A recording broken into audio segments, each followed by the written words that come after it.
এই যে বন্দুকটা না দেখছস সবাই যে ভিডিওটা বানাবো এটা বাংলাদেশ যুদ্ধের ভিডিও বানাবো বাংলাদেশ আর পাকিস্তান যুদ্ধ করতেছে ওইরলে একটা ভিডিও করব বুঝছস মনে কর এই জায়গাটা আছে না এই জায়গাটা মনে কর বাংলাদেশ আর ওই যে পশ্চিম পাকিস্তান যেটা মনে কর ওই যে পাকিস্তান এটা বাংলাদেশের বর্ডার ওইটা পাকিস্তানের বর্ডার ওই জায়গা থেকে মনে কর যে গুলি করবো না গুলি করলে তো মরণ লাগবে এই যে গুলি করছে না মনে কর কেমন করে ওই এমনি কি করে দেবে কিন্তু এমনি করে দেবে বুঝছো এরকম করা হবে না শুরু করে খারাপ আগে তুই পারি তো একবার গুলি করে নিলে দিই না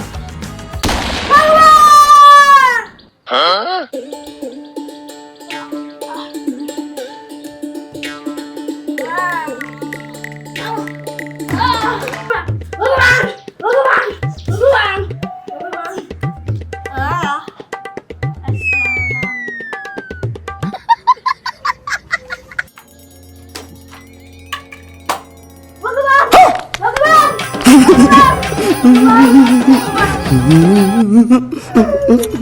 ha ha.